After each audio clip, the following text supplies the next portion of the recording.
Just give us everything. It's easy. No. Okay.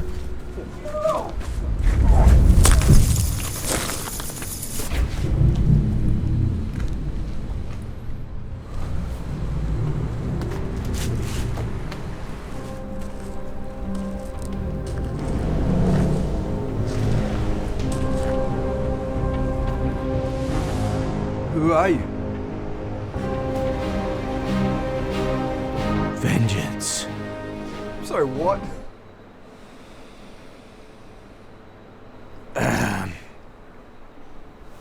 Vengeance?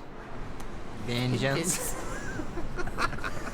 I'm sorry you're not intimidated by coming out of the shadows, the voice, vengeance, and then the outfit, nothing? Nah. Okay, how about now? I'm a bat. Wait, did I forget my bat mascara? Shit, I forgot my bat mascara. Okay, just look, wait right there. I'll be back. Okay. Don't stop committing crimes until I return.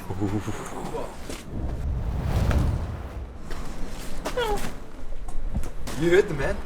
Oh, my parents are dead. Oh, my parents are murdered, and all I have is these billions of dollars and white privilege to keep me going. Oh. Alfred, how many times do I have to tell you? Never interrupt me when I'm applying my bat makeup. God. I'm sorry, Master Wayne. But do you need to do this every time you go out? There's a lot of crime taking place while you get into character. These tears represent a river of grief running through the city. Through me. Very poetic, Master Wayne. That's good. Yeah, that's going in the Bat Diary. How's my voice? I'm in the zone now. Yeah, my parents are dead. I'm really angry about it. Very good, sir. Intimidating, memorable, but distinctly different enough from your real voice that nobody would suspect your secret identity as mild-mannered YouTuber Guy Pigton. Cool. Gotta go. Oh, Alfred. One other thing. You might want to give the bat toilet a once-over. There's a few bats hanging from the rafters, if you know what I mean. I'm afraid I do, sir. If you could just, yeah.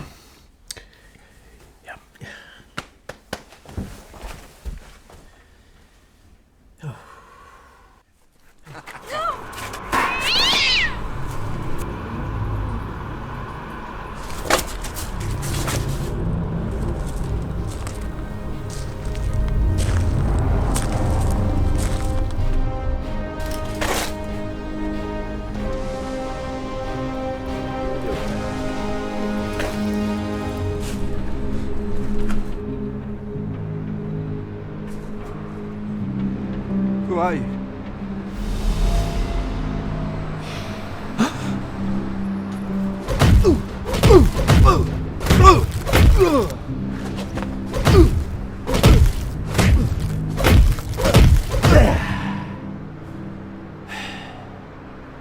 I'm Bat Savage.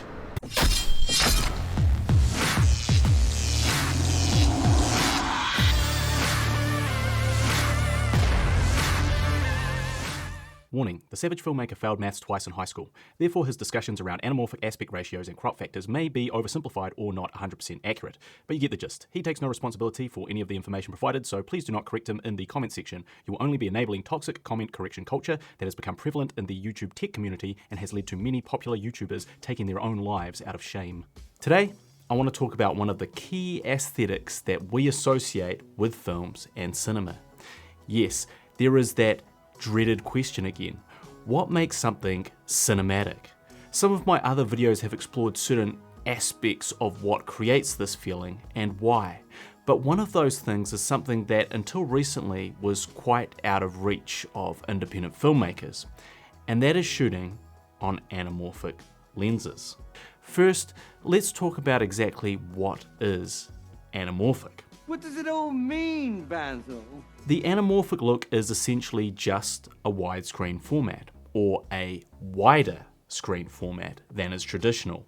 In its most simplistic terms, you see more on the sides of your image, and your aspect ratio is not the traditional 16:9 letterbox, but a more rectangular 235:1 or 239:1 aspect ratio, meaning for the latter that the projected picture's width is 2.39 times its height. One of the best new examples of a tentpole film that was filmed in this format on anamorphic lenses is Tim Reeves's spectacular version of The Batman. And my own tribute at the beginning of this video was also shot on Sirui's new anamorphic full-frame lenses on the red Komodo. More on that process later. This unique aspect ratio is created by the anamorphic lens itself, which squeezes the image vertically to cover more of the sensor while filming. Then in post-production, the image is de-squeezed via your edit software, or in the old days, a projector, to this new 2:391 aspect ratio, which allows for much greater width on either sides of the image. In the days of using film stock, this technique would throw away less of the super 35mm print's potential image size. Traditional spherical lenses do not make full use of the frame's height, only its width. The anamorphic lens squeezed the image vertically to make full use of both the frame's height and width, and then when de-squeezed, produced a wider, higher resolution image than was otherwise possible with traditional spherical lenses. Apart from their wider screen aspect ratio, anamorphics also possess unique characteristics, such as waterfall bokeh, where the out of focus sections of the image stretch vertically, making ovals instead of traditional circles. And they also produce a unique anamorphic lens flare where long horizontal lines can streak across the frame when hit by a hard light source.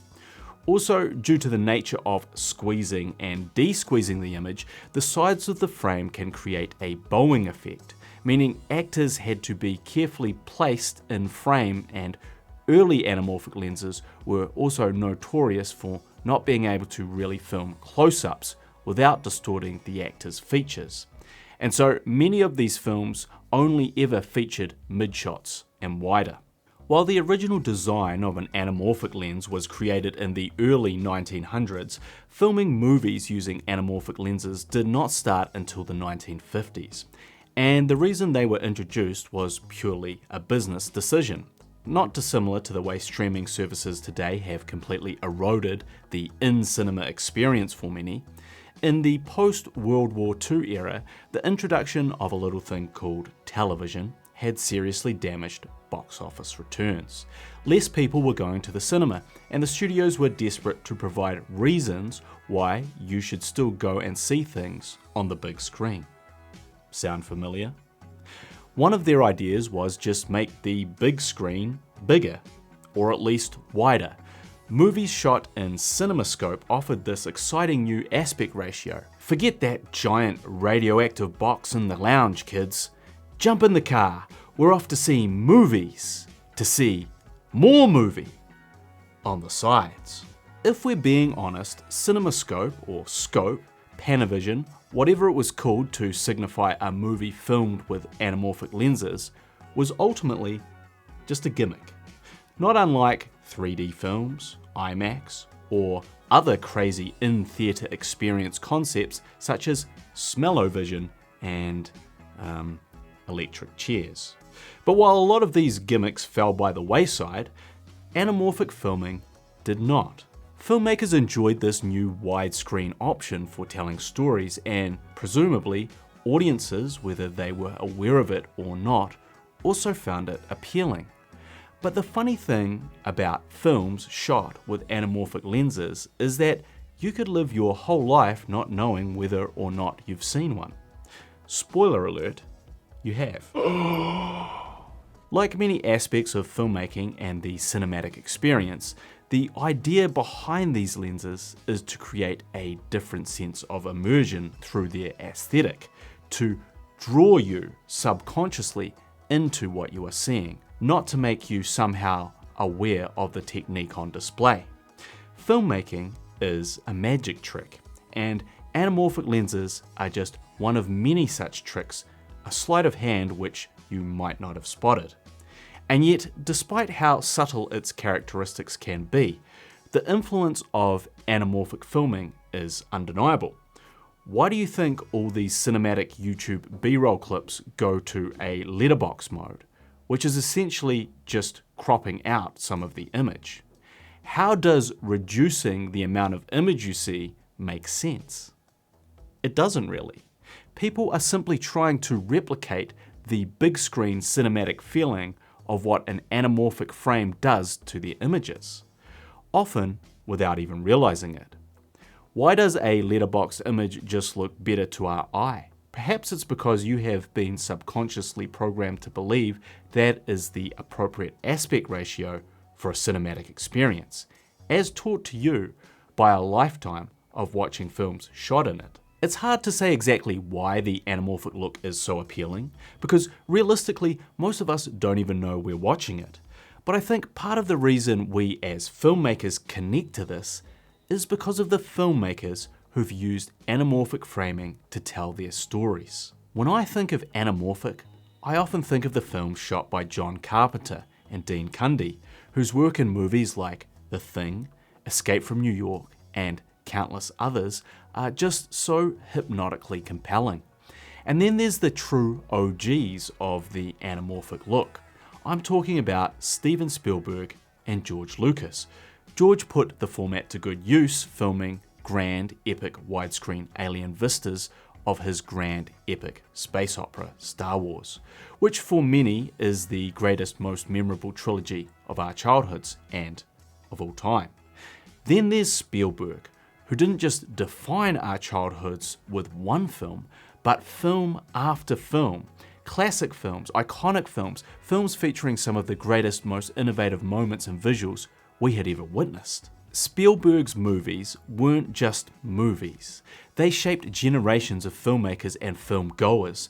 The magic of Spielberg movies, the sense of spectacle and awe and wonder they could conjure through that time period, has never been rivaled by another filmmaker, nor perhaps ever will be.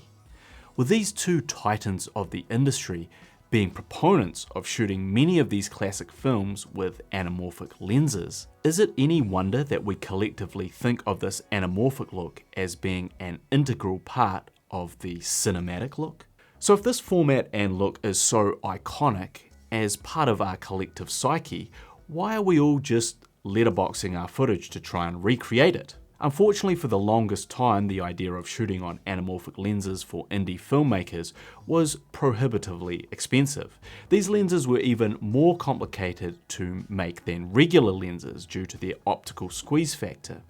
They also tended to be larger and harder to focus, making them pretty unobtainable for someone with a DSLR camera body and a dream of being the next Spielberg.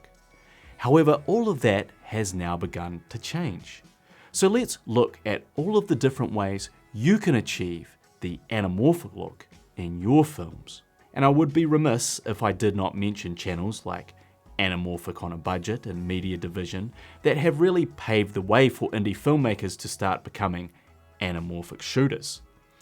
So what are the traits of the anamorphic look? We have the wider screen aspect ratio and field of view, the waterfall bokeh, and we have those unique horizontal flares. A lot of the cheaper solutions will get you some of these traits, but not all of them. So let's start with letterboxing your work. Adding a 12 or 13% crop to your 16:9 image will give you a widescreen feel. However, you're not actually getting a wider field of view. In fact, you are diminishing your field of view at the top and bottom, which in some ways seems like the opposite of what anamorphic is supposed to do. However, it is quick and easy and free and can be done in any edit program in a matter of seconds. Hey, if it works for Peter McKinnon, it can work for you. You can also buy streak filters like the Vaxis one I purchased for the Tilter matte box. This gives you the classic anamorphic flares from hard light sources, but it doesn't give you any of the other anamorphic traits. It can be a fun filter for certain scenes, but it's definitely a very specific tool. You can also add these anamorphic flares in post-production. If we want to take the anamorphic look one step further to get more of these traits, we can buy a custom oval insert. VidAtlantic sells custom inserts for different lenses, some of which are put on the front of your lens, while many are put behind your lens element, or even inside it, with some careful DIY. They sell one for the trusty Sigma 18-35 art lens that requires very simple installation of their 3D printed insert behind the lens with the removal of a couple of screws. You will find many people online selling vintage lenses with custom oval inserts placed inside the lens already. These are handy if you don't want to risk breaking your lens when trying a self-installation. At lower f-stops, these inserts do provide you with both the lens flares and the waterfall bokeh of a real anamorphic lens, but they don't offer any additional widescreen field of view. While this is probably the best budget anamorphic solution, these inserts also have some pretty significant drawbacks. First, you may sometimes be able to see the wire in the middle of them under certain conditions, which is used to reflect the light and create that anamorphic streak and stretch. Second, you lose a whole stop of light when you have one inserted. Third, at higher f-stops, you may see vignetting of the oval shape you inserted on the lens, and the waterfall bokeh will disappear. The next way you can achieve this anamorphic look is by buying an anamorphic adapter or projection lenses. There are the Anamorphots from SLR Magic, the ISCO adapters, the Ultrastars, and the Avioscopes. These attach to the front of your regular spherical lens and expand their horizontal field of view, just like a real anamorphic lens. You will also get the anamorphic bokeh and the flares, and the field of view could expand from 1.33 to 1.5 or even 2 times horizontally. Until very recently, the biggest problem with this method is the adapters were just so expensive and cumbersome, often more expensive than the lens you were putting it on. Not only that, but focusing with this additional taking lens could also be quite challenging, sometimes requiring you to use front and back focusing, having to focus both the taking lens and the anamorphic adapter simultaneously, which made them much slower to operate than a regular lens and much more limiting in the way in which you could film. And the wider angle lenses below, say, 50mm would not work well with these adapters, leading to heavy vignetting and a distorted perspective, which negated one of the main points of anamorphic filming, the wider field of view. They can also add lots of weird characteristics such as stretching or warping to your subjects, unless they are dead center of the frame. Also, the taking lenses would become overly soft after shooting through these adapters. Plus, we haven't even talked about the increased size and weight they would bring to your setup. However, for most, this was the closest you could get to the anamorphic look without an actual obscenely expensive true anamorphic lens. All these budget anamorphic options were all full of compromises, which really made the process not worth the trouble. Until now. Over the last couple of years, 2 Chinese companies have both released some truly affordable anamorphics, Vegan and Sirui. Vegan released a 28mm, 40mm and 65mm 1.8x anamorphic set for Micro Four Third and RF mount Super 35 cameras. These were priced at just over $3,000 each, which may sound very expensive, but compared to any other anamorphic lens was an absolute steal. The problem is that on Micro Four Third cameras, the anamorphic effect is significantly diminished due to the crop factor of the Micro Four Third mount. While you are getting a wider field of view, it may not really feel anamorphic wide because the Micro Four Third sensors start off with a 2 times crop to begin with. And realistically, to purchase the set, which is all different shapes and sizes with zero uniformity, is still going to cost around $10,000. But if Vegan was the introduction to the more affordable anamorphic trend, then Sirui really blew the doors wide open for indie shooters. Go.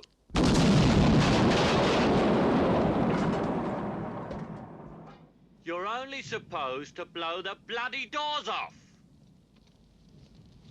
They also released a set of Micro Four Thirds anamorphic lenses, first individually and then as a set called the Mars.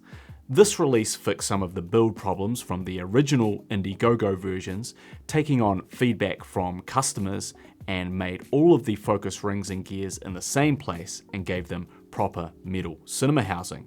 They also expanded the mount options from Micro Four Thirds to L mount and E mount. The Mars set features 24, 35, 50 and 75mm lenses, all with a t2.9 aperture. This entire set cost $4,000, each lens being roughly $1,000 in a bundle. So for the cost of just one Vegan lens, you can almost get an entire Sirui lens set.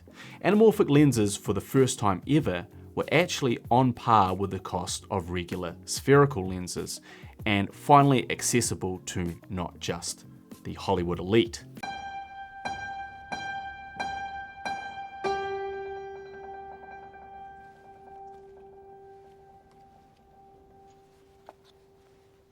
But unfortunately, it was a little bit too good to be true. The Sirui lenses were only 1.33x anamorphics, so you only get 0.33 times the extra width compared with a spherical lens, unlike the Vegan's 1.8 times versions.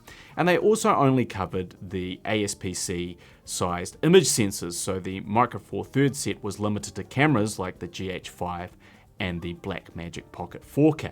For those with full frame cameras, there was still nothing affordable on the market. A 1.33x anamorphic lens on a Micro Four Thirds body is not really an anamorphic lens in terms of wide angle field of view, as Micro Four Thirds mounts mitigate the increased field of view they are meant to provide. Yes, they do provide the waterfall bokeh and the blue lens flares, but dare I say it, those things are more of a gimmick in terms of the anamorphic look. Have you ever looked at the bokeh in an image to determine how oval or circular it is? Has your girlfriend ever watched a J.J. Abrams movie and complained about the annoying streaks coming from every light source? These things are trivial aspects of the anamorphic experience. What we all really want is that expanded field of view. We want that wider than widescreen frame, just like those families in the 1950s being introduced to a whole new world of CinemaScope. Anamorphic lenses have evolved over the years, but probably what we associate with an anamorphic look is the 2x anamorphic lenses, which have a horizontal angle of view which is, yes, twice as wide as a spherical lens at the same focal length. So a 50mm 2x anamorphic would give the same horizontal field of view as a 25mm spherical lens, which, as you can imagine, is a lot of additional screen real estate and would force you to think about composing your frame in an entirely different way. Enter Sirui's recently announced full frame lineup of anamorphics.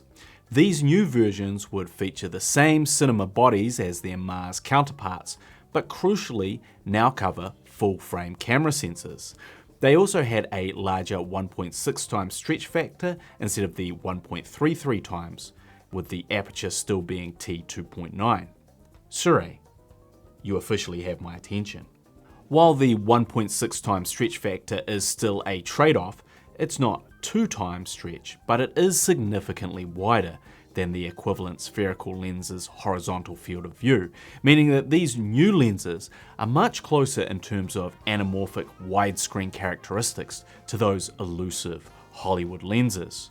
Not only that, but they are designed for full frame cameras in multiple mounting options, opening up a whole new world of camera bodies to choose from.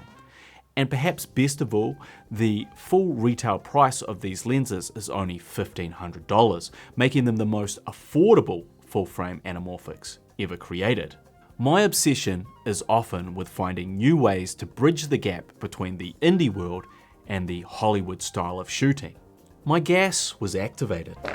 My interest was piqued, and I could not help but feel these new full-frame anamorphics would complement my red Komodo perfectly to provide a unique and different look to my cinema work. I purchased the 50mm and 75mm versions on their release, and we used them to film our opening Batman sequence. Here you can see the additional field of view you get when using the 50mm Sirui versus using a traditional 50mm spherical lens. Here you can see how the anamorphic flares react when being hit by a light source in different environments. As you can see, at times they can look quite beautiful, but a common criticism with the Siruis are that these streaks are too pronounced, and I would agree that oftentimes they can be a little distracting. As we can see here, if you put a certain amount of light in the frame at the wrong angle and intensity, these flare streaks can completely ruin a shot. The anamorphic flaring trend can, I think, be largely attributed to J.J. Abrams and his propensity for encouraging the flaring out of his image in his Star Trek movies and Super 8mm. We'll call this the Abrams effect. While in the past films of the 80s tried to minimize this effect, Abrams seemed to encourage and in fact revel in it. How much you enjoy Sirui's anamorphic flaring will probably be determined by how much you enjoy the Abrams effect. Personally, I think this falls too far into the gimmick basket, and I'd like to see them reduced in future releases. Another limitation of these anamorphics is their close focusing distance of 0.75 meters, meaning you'll always have to be just under a meter away from your subject to be able to get them in focus. This goes back to the original limitation of anamorphics in general, no close-ups to avoid distorting faces. Fortunately, there is an easy workaround, buying diopters for your anamorphic lenses. Diopters decrease your minimal close focusing distance by different degrees, and simply screw onto the front of your lens like any filter. They allow you to get closer to your subject while still getting focus. I bought these super cheap Vivitar ones. Here are some examples of using them in action. Most of the time you will only need a +1 or +2 strength diopter to get a nice close-up. They will introduce things like chromatic aberration and distortion to your image, but these things didn't really bother me. Just remember you'll need to remove your diopter when going back to wider framing with your anamorphic to get correct infinity focus. Now this new 1.6x stretch factor is great, but it's still some ways away from the definitive 2x anamorphic. How can we solve this? What if you combined this 1.6x anamorphic lens with an anamorphic adapter? Essentially putting an anamorphic lens on an anamorphic lens. Is this a double rainbow type situation? It's starting to even look like a triple rainbow. Double rainbow all the way across the sky. What does this mean? Well, someone already thought of this, as the final entrant to the low-budget anamorphic lens world is a company called Greatjoy. Yes, that's right, Greatjoy. Irrespective of their curious name choice, they too have just released a 60mm 1.8x anamorphic full-frame lens. But this is a little bit different to any other anamorphic on the market, as it essentially comes in two parts. The lens itself, which has a 1.35x anamorphic stretch, and then an optional 1.33x anamorphic adapter. Combine the two and you get the most affordable 1.8x anamorphic lens on the market at this time. Now that's kind of cool, and it got me thinking. I personally liked the design of the Sirui full-frame anamorphics much better than this solution. What if I took the Greatjoy adapter and put it on the end of my Sirui lenses? Would this finally give me something close to that elusive 2x anamorphic stretch at a very affordable price? As you can see, it does work. You absolutely can get that supremely wide field of view by combining these two lenses. However, you do naturally lose some sharpness, and you can also see there's a sort of fringing or vignetting that occurs at the bottom of frame. We filmed all of the Batman sequence using this method. The biggest problem it presents is its long focusing issues. Well, it was at the time I recorded that video. Future Guy here, and while working on that video, Sirui have not only announced but also released the 35mm and 100mm anamorphic lenses in this full frame 1.6x lineup. And I don't think it's a coincidence that they have now also released their own 1.24 times adapter to go on the front of these lenses to take their squeeze factor from 1.6 times to exactly 2 times. This has the perfect stretch factor tailored to their lenses to make them 2 times anamorphics, as opposed to my Frankenstein Sirui Great Joy approach I was forced to invent prior to this release. Here are some shots with the 35mm and the 1.24 times adapter. Unfortunately, they were not available when shooting my original skit. I will say that Sirui's adapter fits much better as an add-on to their lenses, as it was specifically designed to go with this set. They are also very intuitive to align correctly, and with the adapter, the Siruis are the most affordable 2 times anamorphics on the market at this time. But not to be outdone, in a follow-up to their 60mm original anamorphic lens, Great Joy have also just released a 35 and 50mm 1.8 times anamorphic lens set with a much wider range of mounts to choose from than their Sirui competition. This includes both EF and PL mounts, something no other anamorphic lens has done at this low price point. So indie shooters now must choose from the 1.8 times squeeze factor of the Great Joys or the 1.6 times squeeze factor of the Siruis, or buying Sirui's extra adapter along with their lenses. It should be noted the Great Joy 1.8 times anamorphic lenses are not designed to cover full frame sensors, while the Siruis are. But when you add the Sirui adapter, then the 35mm does not cover full frame. In terms of characteristics, the Great Joy Anamorphics seem to have a slightly more vintage look with more muted flares, while the Siruis are sharper and their flaring is more extreme. I have not had the opportunity to utilize the Great Joy, so I can't speak to their quality, but I would be very interested in testing them out.